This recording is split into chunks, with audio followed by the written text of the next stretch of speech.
Hi, I'm Chelsea of Friday Pattern Company, and today we are going to be doing the Rambler Pants Sew-Along.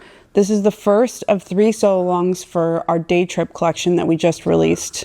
We have a whole video talking you through each of the styles and how this collection is a little bit different, but just to give an overview, this collection was drafted using sample measurements for a cisgendered man's body.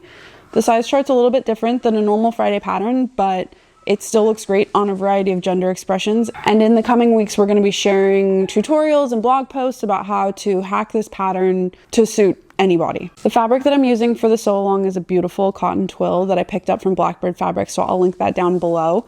And I'm making these pants for my boyfriend. I'm making a size medium. I'm not doing any alterations to the pattern for this version, so in this sew along, we're going to go over all of the sewing steps. Before you start, you should make any alterations that you want to make to the pattern, and then also cut out your pattern pieces. And then we will start with the prep and move on to the sewing. And yeah, it should be really fun. So let's get started. So before we get started, we'll gather up all of our supplies. I like to print off a copy of the instructions. You're going to need 1-inch wide webbing for the belt. You're going to need 2-inch wide elastic for the waistband, a 1-inch buckle to go with your webbing. You need a little scrap of interfacing. This is just like 2x6. And then matching thread. I like to make myself 2 bobbins to start off with. You'll be grateful later. And a safety pin. You'll print off your pattern and then cut out your pattern pieces in your size. And then you use those pattern pieces as templates to cut out the fabric in the dimensions that are needed to sew the pants. Now we're going to start with the prep steps, and the first step is to snip in at all notches.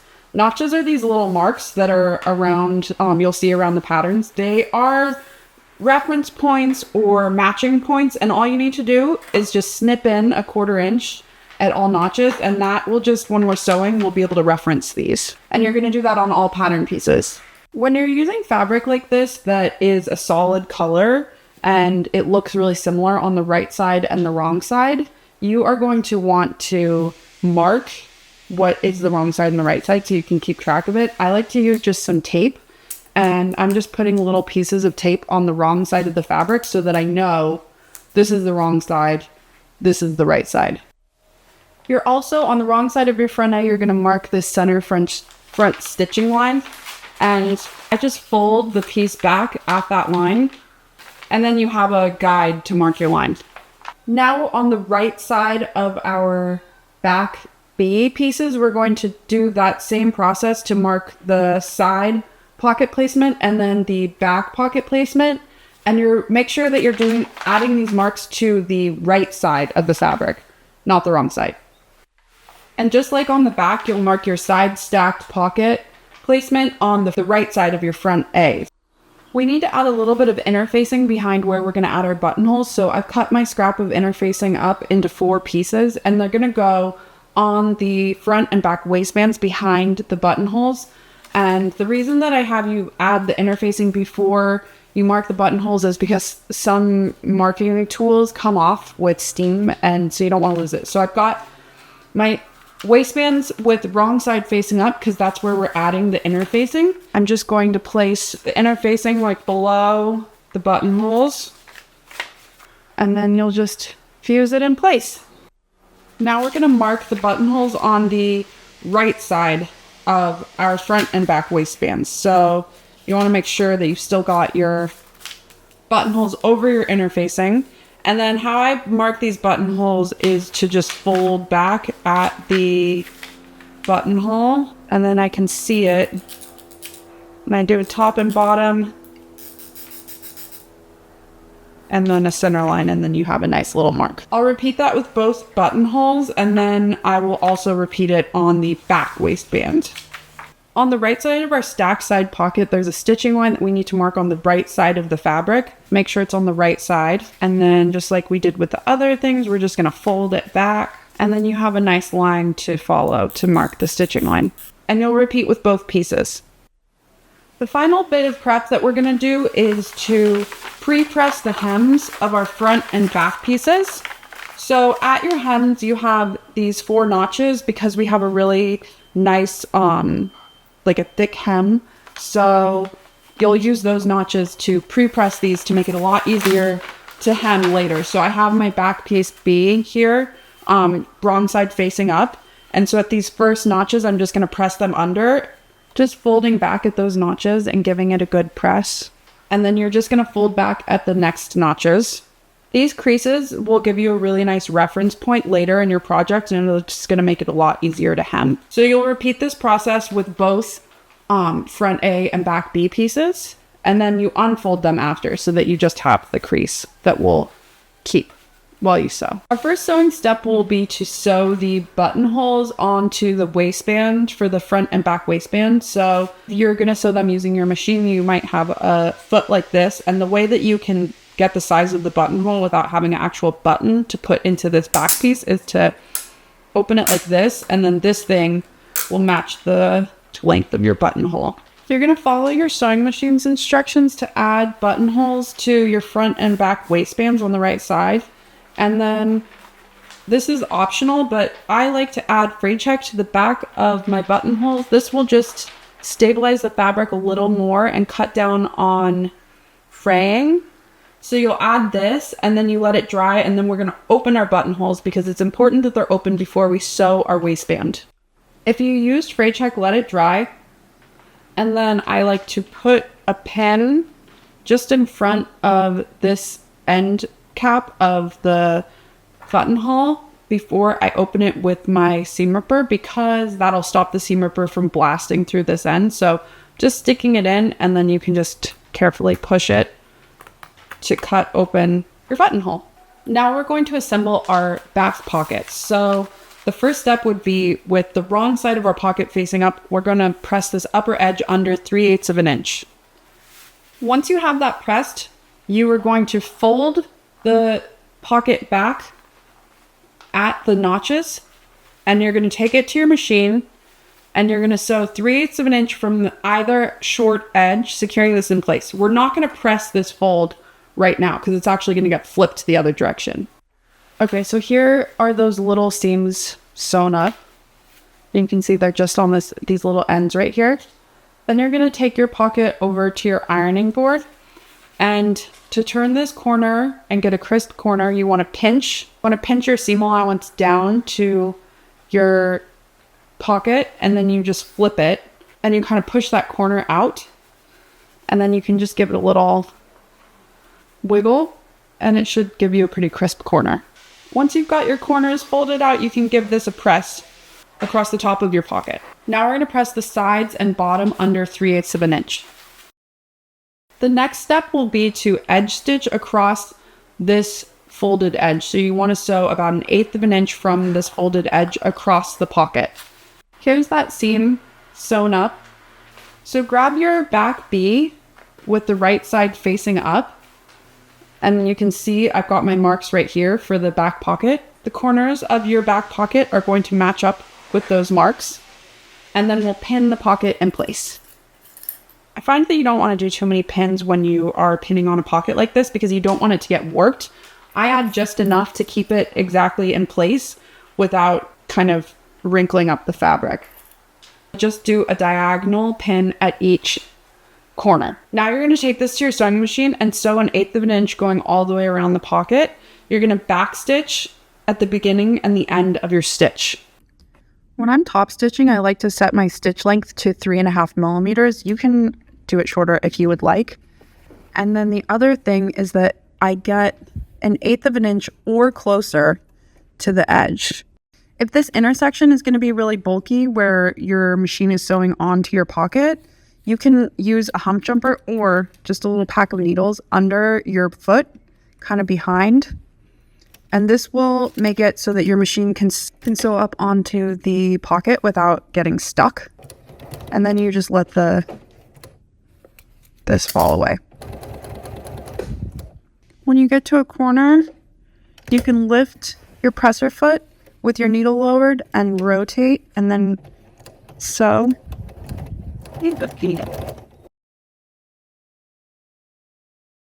Here's the finished pocket, and I added bar tacks to the upper corners to just give a little bit of extra strength there. Also, don't be like me and forget to take these little pieces of tape out before. So take the tape that you marked the wrong side with. If you did that, take it off before you sew the pocket on. We're going to grab our side pocket and we will press the upper edge. The upper edge is the edge that has these little notches close to it. We're going to press this upper edge under 3/8 of an inch. And then you're going to press this under at the notches. So got these notches right here and just press them. Now you're going to edge stitch 1/8 of an inch from this folded edge across your pocket. So here's that stitched. I'm going to take this off now so I don't forget. You're going to grab your side stacked pocket with right sides together. You're going to stitch across the top. So across here, and then you're going to pivot and sew down 3/8 of an inch from the edge. So here I have that stitched. You can see I have my seam going across here. And now I'm just going to trim this corner close to the seam, but not cutting through it. And then you're going to flip these, well, let's take these off. You're going to flip this right side out and give it a good press. Now we'll take this to the machine and we're going to sew 3/8 of an inch from this edge. We're going to top stitch here and across here. Here that is stitched across the top. Now we're going to grab our side pocket and we're going to stack them with the right side of your side pocket facing up and then the right side of your stacked pocket facing up as well.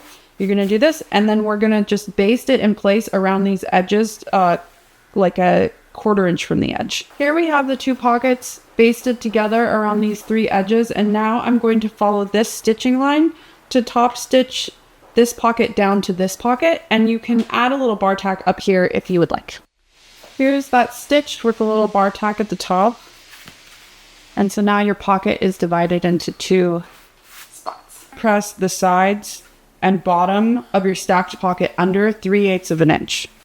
Now we're going to prep our pencil pocket, and wrong side facing up, you'll press this upper edge under 3/8 of an inch, and you can kind of see where it is with the shape of the piece.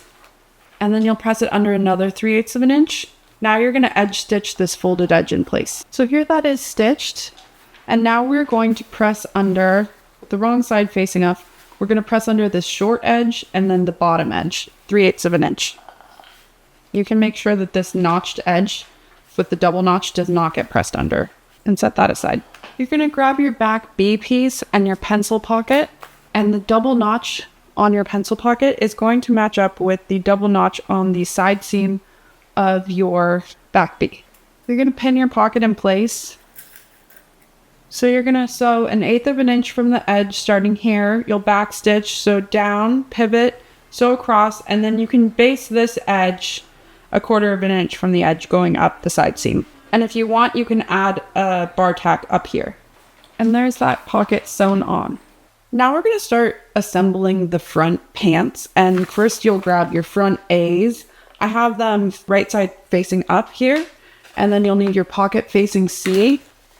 Those are going to go face down, right sides together with your front A. And you're going to sew along this diagonal seam 3/8 of an inch from the edge.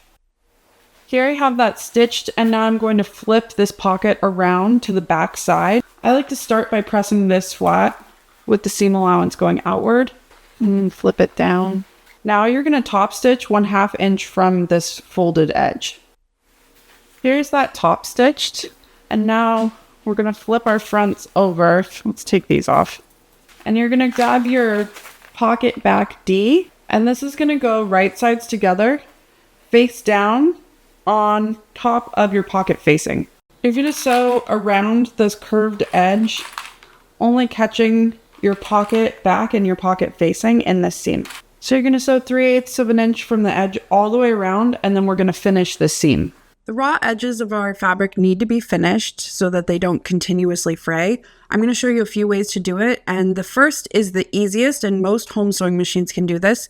It's just a zigzag stitch that is sewn right on the edge of the fabric, kind of encasing that raw edge and stopping it from fraying a bunch. The second option is going to be a little more durable. If your sewing machine has this overlock option, you can do this, and you're going to line it up in the same way as you did the zigzag stitch, but this will have an extra stitch going along the outer edge that gives it just a little bit a nicer looking finish, and it's a little bit more durable.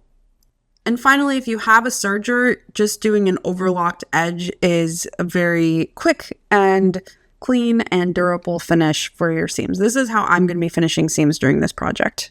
So now we have this edge finished, and we're going to fold the pockets in place so that this notch matches.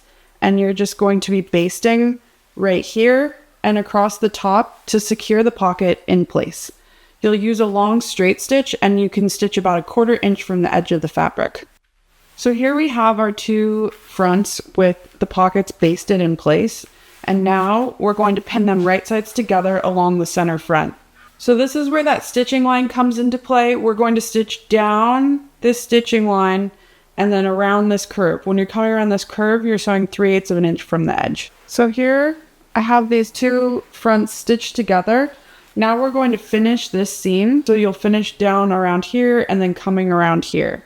Now we have our faux fly finished together, and we press it to one side. Traditionally, the fly would be on the wearer's left, but you can push it to whichever side you want.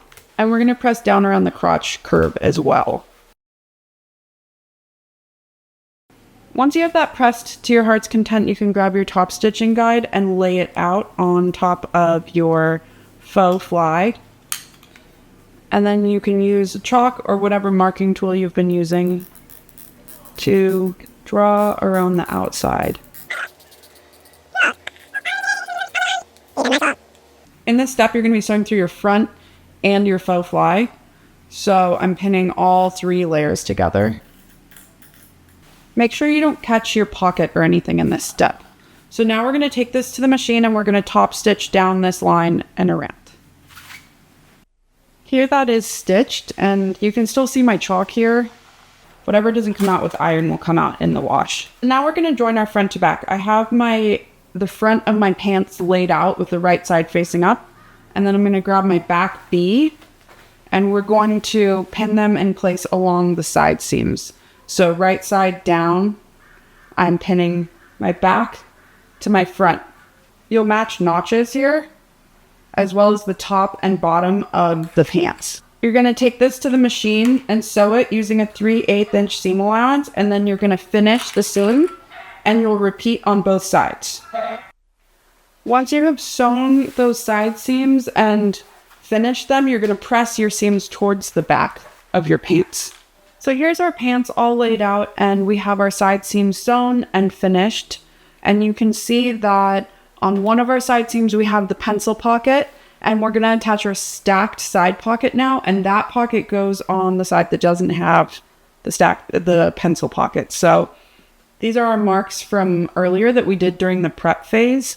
We're going to pin this in place using these marks. You want to make sure you're not catching your pocket bag underneath here. So I'm just folding that out of the way.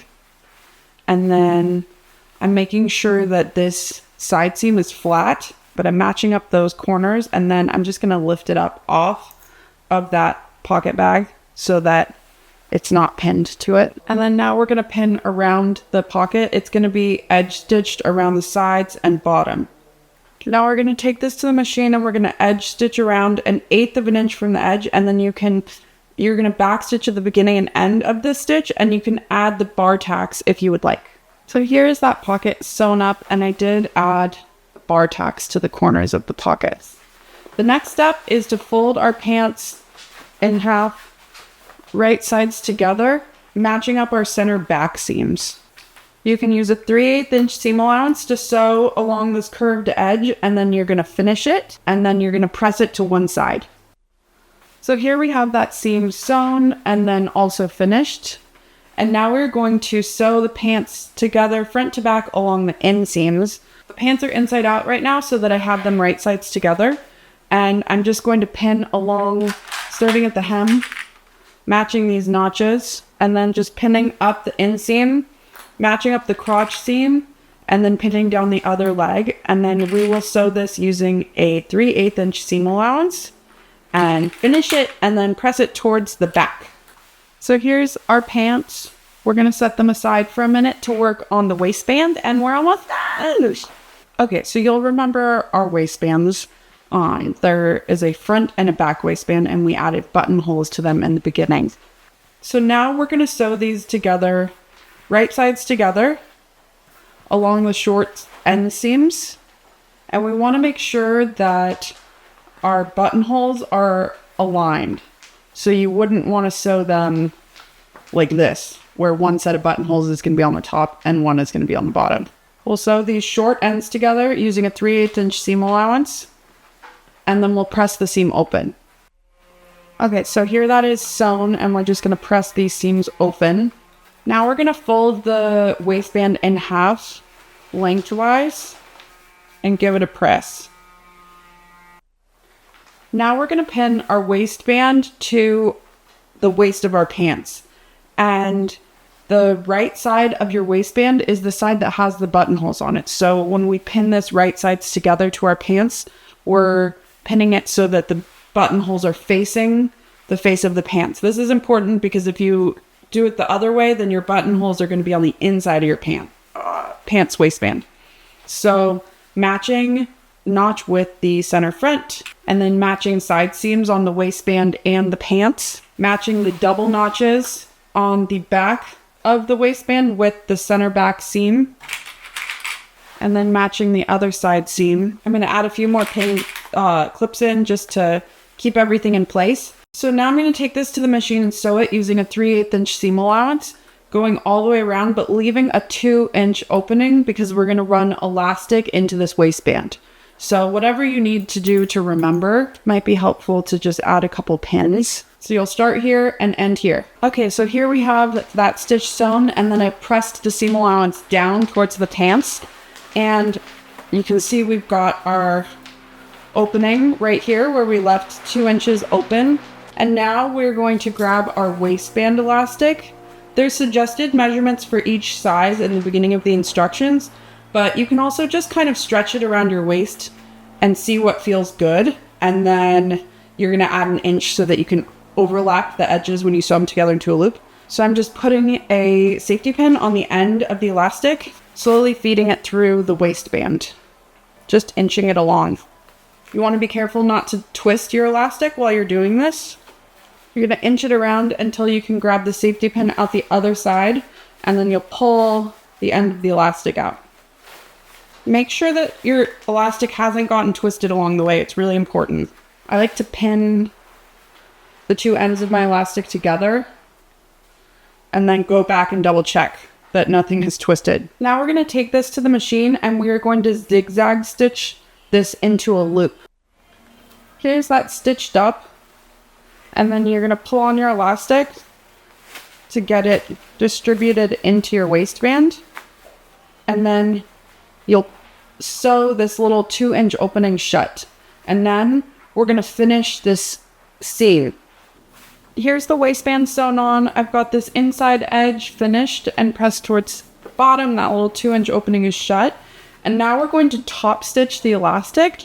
So you want to stretch the elastic out a few times to make sure that it's evenly distributed, because we're going to be sewing it on the machine and we'll be stretching as we sew so that when we sew over it, we're sewing it flat.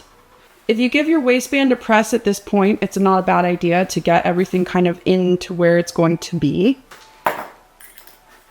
In preparation for top stitching our elastic, we're going to stretch it out a few times, and then once our elastic looks evenly distributed, we can place some pins around. This will just kind of hold it in place as we're sewing. You want to make sure that you're pinning onto just flat, not creating wrinkles with the way that you're pinning. So our first row of top stitching is going to go 3/8 of an inch from this upper edge. So right here, going all the way around, again, we're going to stretch it as it goes under the presser foot while we're sewing. Here we are top stitching our waistband, and you're going to want to use a long straight stitch. So I use about 3.5 to 4 millimeter long stitch, and you just sew slowly and stretch out your elastic as you go so that as it goes under the foot, it's flat, and then it's going to wrinkle back up after it's sewn. Here is that top stitching row done, and don't be afraid if it looks a little bit funky at this step. Now we're going to do the top stitching on the bottom. So 3/8 of an inch from this seam, we're going to sew all the way around, creating another row of top stitching. So here it is with 2 rows of top stitching, and this is where we get to appreciate the magic of pressing, because it does look a little bit funky, but once we hit it with a steamy iron, it's gonna look a lot nicer. Now we're gonna thread our webbing through the buttonholes. It's pretty similar to the method that we used to thread the elastic through the waistband, so we're just attaching a safety pin to the end. And I'm starting on the front, and I'm going in through this front buttonhole and working the webbing through. It's going between the 2 top stitched rows. You're going to come out this back buttonhole. Your belt is out on the back, and then it goes in through this other buttonhole, and then it comes out the other front buttonhole. Make sure it hasn't gotten twisted anywhere along the way. So we're going to grab our buckle. Your buckle will have 2 sides. We're going to grab this side. It might look different on the buckle that you have, but the side that doesn't have prongs is the side that gets stitched to the thing, so that's how you'll know. And then you just want to feed this in, and you want to fold. I'm going to trim more. There's like a little bit of, especially this like poly webbing likes to unravel. You can finish these edges before you even sew it by just burning them very carefully with a match or a lighter. But for the sake of this, I'm just going to show it to you like this. So I'm folding this edge under, and then I'm putting it like this, and it's creating a loop around our buckle. I'm going to take this to the machine and stitch it in place. Okay, so here I have that stitched on. I stitched like a little square so that this would be extra strong. This other half, I left my belt extra long so that I can trim it down to what feels good. You're going to come up towards the face of the buckle and pull it through, and then you'll go down through this second hole and pull it through. You're going to want to try your belt on, and you want to give yourself a little bit of room, but you can trim this down and you'll finish the end. You'll finish the end of your webbing by either burning it, or you can fold it under twice and then give it like a little stitch. So I have my pants inside out here, and the last step we have is to sew the hems. So I have these pre-pressed creases from one of the first steps that we did, and I'm just finding those and then pressing this hem back into place. Now you're going to edge stitch 1/8 of an inch from this folded edge going all the way around. If for some reason your pre-pressed hems you can't see that crease anymore at this point, you're pressing them under 1.5 inches and then another 1.5 inches. And here are those hems sewn in place. I'm just giving them a good press, and then we're all done. Here are the pants on Finn, and I'm happy to report that he's been getting a lot of wear out of them. They're great for biking around town, walking the dog, pretty much anything. They're pretty easy to fit because of the elastic waistband and the belt, so they're just comfortable and fun. And I hope that this sew along was helpful, and if you have any questions, feel free to leave them in the comments below, and we will see you next week for the Old Coast Raglan sew along.